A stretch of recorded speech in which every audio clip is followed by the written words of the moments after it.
Del MinSal, las listas de espera alcanzaron su máximo histórico, llegando a más de 2,5 millones de prestaciones. Alta cifra que, aseguran los expertos, va a tardar varios años para poder ser reducida. Vamos a conversar sobre este tema.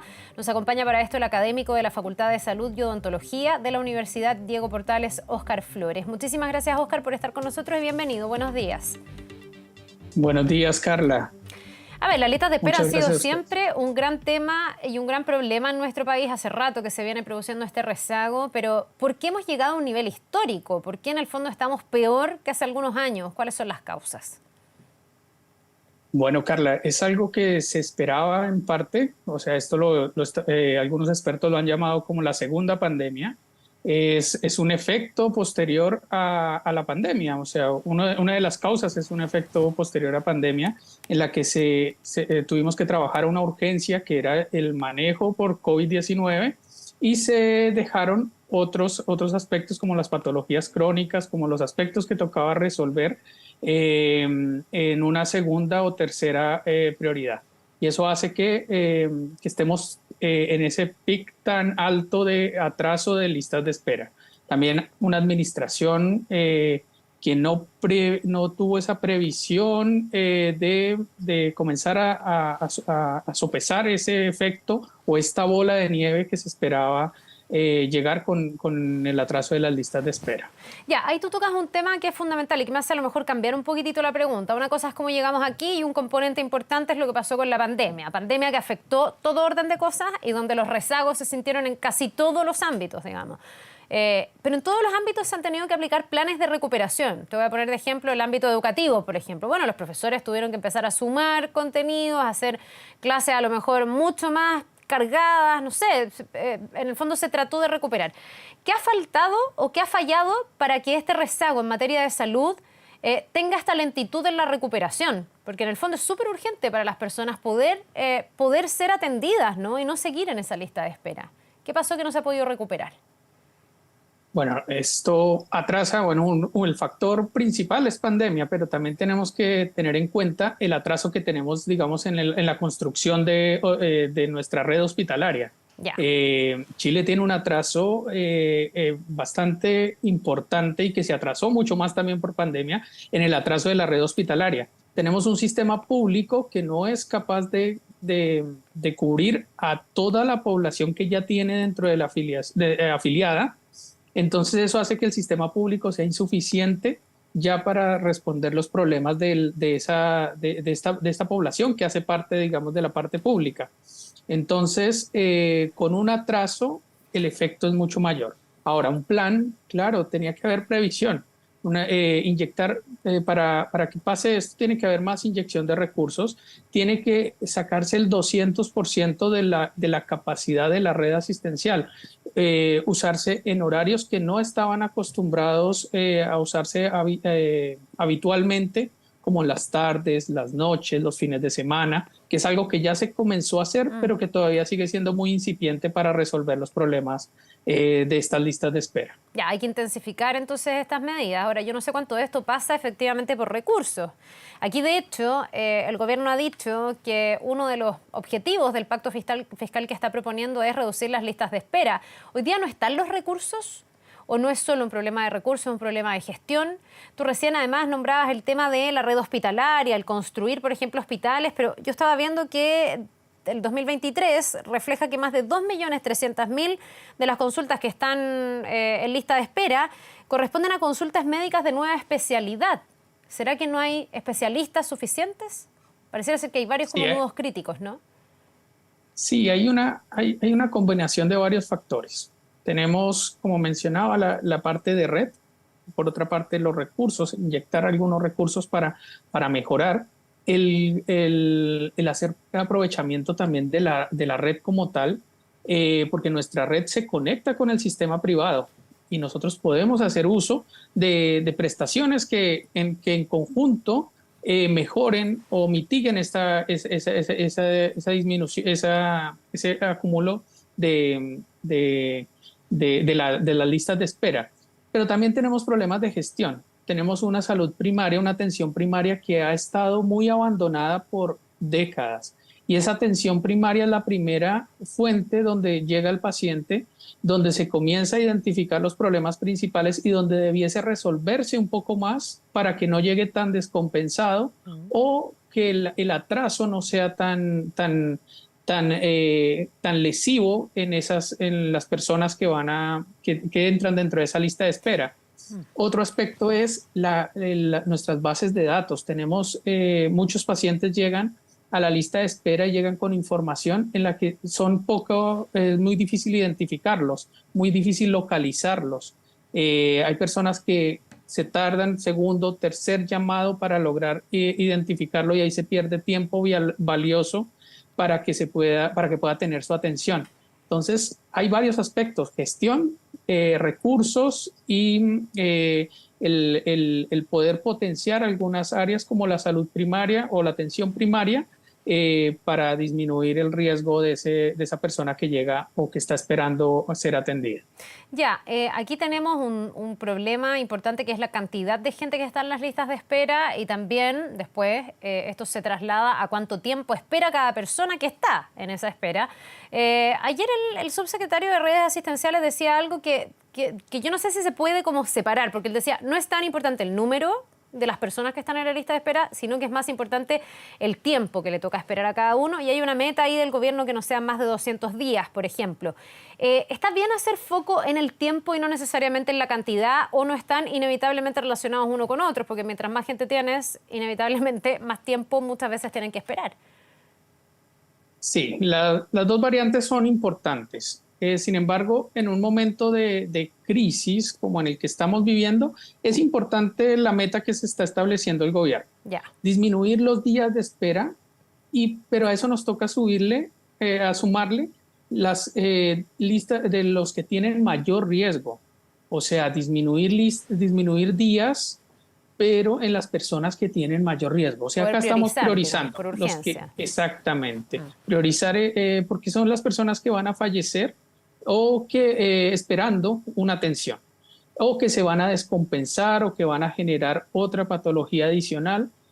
Esa instancia es buena dentro de la urgencia, pero no podemos esperar a que se nos sigan acumulando porque después vamos a tener que atacar esa segunda variable. Claro. Ahora, es una buena herramienta para priorizar, sí, pero no nos podemos quedar solo con eso. Oscar, pero 200 días de espera es algo deseable para un sistema de salud que busque establecerse como un buen sistema de salud.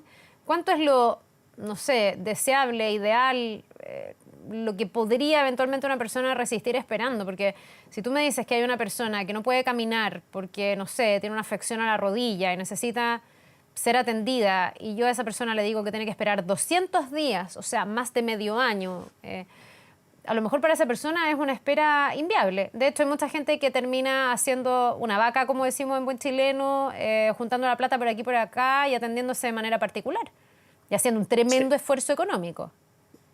Sí, o sea, hablar de 200 días ya, o sea, la cifra que tenemos actualmente es vergonzosa, o sea, es algo que no debiese pasar.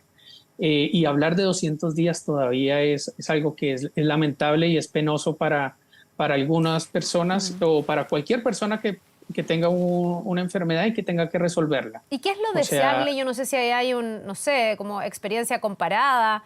Bueno, siempre que nos comparamos con los países de la OCDE salimos para atrás, digamos, pero para un sistema de salud de nuestras características, si funcionara todo como uno esperaría, ¿debería una persona esperar cuánto? Yo conozco sistemas de salud de países muy desarrollados donde también hay gente que tiene que esperar, pero porque lo suyo no es tan urgente, porque es más bien rutinario, pero en casos de urgencia tienen una prestación como a tiempo, ¿no? ¿Qué es lo ideal? Sí, nosotros el pack de patologías que tenemos categorizados tienen unos tiempos de espera y va dependiendo de cada patología. Eso, nosotros tenemos una de las garantías del GES, que es la oportunidad, y esa oportunidad de atención está medida por días de espera. Ya, pero eso no se está cumpliendo.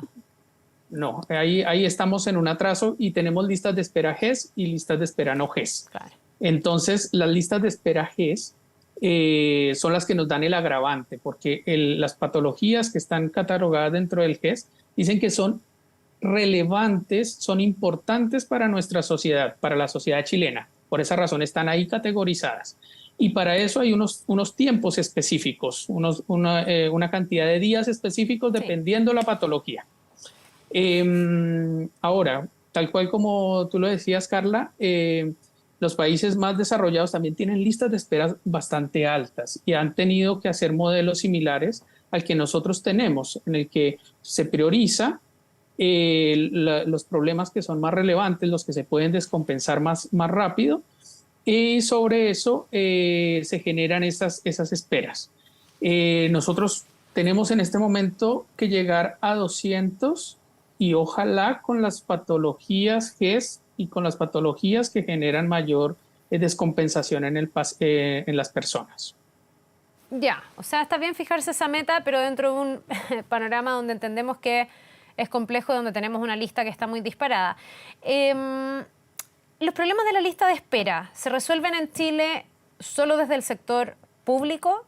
El sector privado tiene un rol importante y te lo pregunto porque también estamos en todo un debate sobre si tenemos que tener esta coexistencia de sistema o sobre si esta situación sería distinta y tendríamos menos listas de espera si tuviéramos un único gran sistema integrado de salud.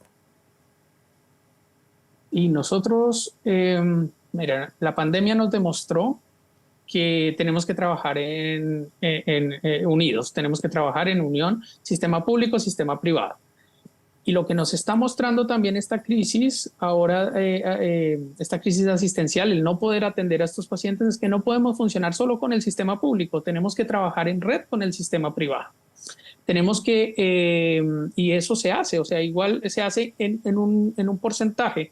Cuando se cumplen los días de espera en el sistema público puede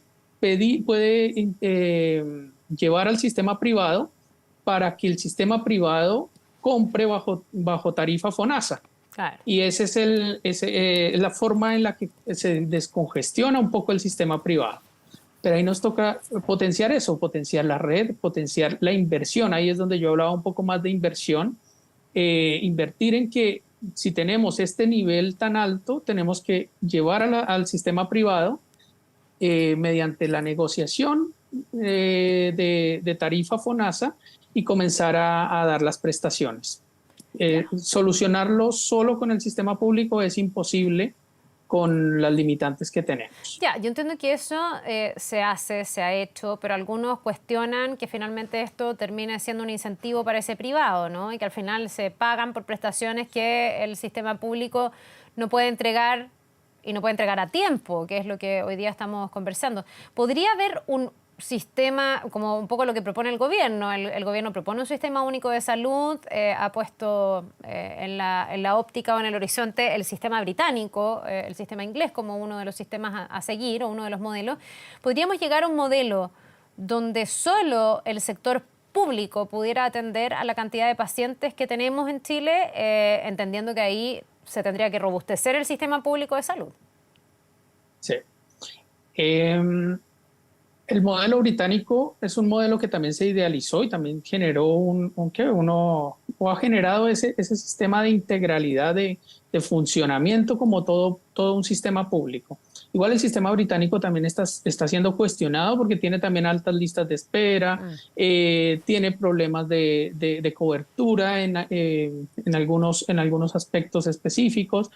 Entonces, llegar al modelo, todos podemos plantear el ideal y claro, bajo el papel aguanta muchas cosas, pero bajo la realidad del sistema, la fusión del sistema o la integración, más que la fusión del sistema público con el privado, es uno de los que ha dado mayor efecto, es uno de los que ha dado mejores resultados en comparación con otros sistemas que solo funcionan con el sistema público. El sistema público único nos ha mostrado que el problema de estas altas listas, el problema de acceso, el problema de oportunidad se ve bastante limitado cuando tenemos todo concentrado en un mismo sistema como el sistema público. Oscar, ya, eso permite ampliar bastante la red y tú lo decías, en la pandemia esto se vio porque se trabajó así, como un único sistema integrado.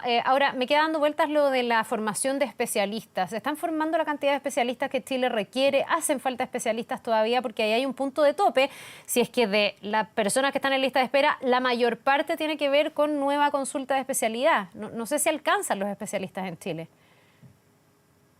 Sí, nosotros tenemos limitación en formación del capital humano y específicamente de las especialidades. En eso tenemos todavía limitación. Tenemos limitación también en las casas formadoras o las instituciones que pueden hacer la formación. Yeah. Que eso es entendible también dentro de un proceso de calidad.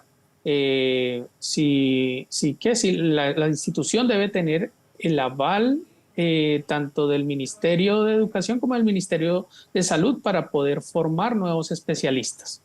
Entonces, tenemos el límite de que hay pocas plazas para especializarse y que también todavía sigue siendo bastante difícil acceder a la especialización, principalmente en la especialización médica. El médico, para poderse especializar, tiene que hacer un recorrido bastante grande para poder optar a su beca de especialista. Ya, esto de todas maneras no se va a subsanar en el corto plazo, digamos, ni aunque tú le pusieras más recursos al sistema, porque te decía yo, el gobierno asegura que faltan recursos y por eso también uno de los objetivos del pacto fiscal es si no tienes especialistas, ¿cómo reduces esta lista? Yo lo vengo escuchando hace años, por ejemplo, la falta de geriatras. En una población que está cada día más vieja, donde se requiere cada vez más geriatras y donde cuesta muchísimo encontrar una hora en ambos sistemas, en el público, en el privado, para qué decir en las regiones, en lugares que a lo mejor no tienen tanta infraestructura o tanta red médica. ¿Cómo se podría subsanar eso entonces, Oscar? ¿Hay que traer gente de afuera? ¿Hay que liberalizar la formación? Porque hay un riesgo, tú lo decías, se podría llegar a tocar la calidad y lo que uno quisiera es que sean buenos especialistas los que puedan atender a los pacientes. Sí. Hay el músculo del sistema de salud es el personal. Dentro de ese personal, el personal de la atención primaria es el que está diseñado para que tenga mayor cobertura dentro de la población. Hay que dar más atributos a la atención primaria y la formación no solo en el personal médico. Acá hay que trabajar de forma interdisciplinaria. Enfermería desde hace varios años está buscando la especialización, está buscando especializarse, que sea reconocida su especialidad, y la especialidad en atención primaria es uno de los puntos que puede comenzar a disminuir ese gran bache, y no solo centrarlo en el profesional médico. Tenemos que tener enfermeros que tengan la especialidad y que puedan comenzar a fortalecer esa barrera, y en todo el resto de las profesiones de salud, en kinesiología, en terapia ocupacional, también comience a potenciar. Los otros sistemas nos han mostrado que el enfermero y enfermera bien especialista disminuye los problemas de salud dentro de las comunidades. Bien, pues te queremos agradecer, Oscar Flores, por haber conversado con nosotros, académico de la Facultad de Salud y Odontología de la Universidad Diego Portales, esperando que ojalá esa meta de los 200 días se logre cumplir, después la meta de las garantías que entrega el GES y por supuesto que haya una atención oportuna para pacientes que van lamentablemente en aumento en lista de espera. Que te vaya muy bien, que tengas un muy buen día. Muchas gracias a ustedes, que tengan un buen día.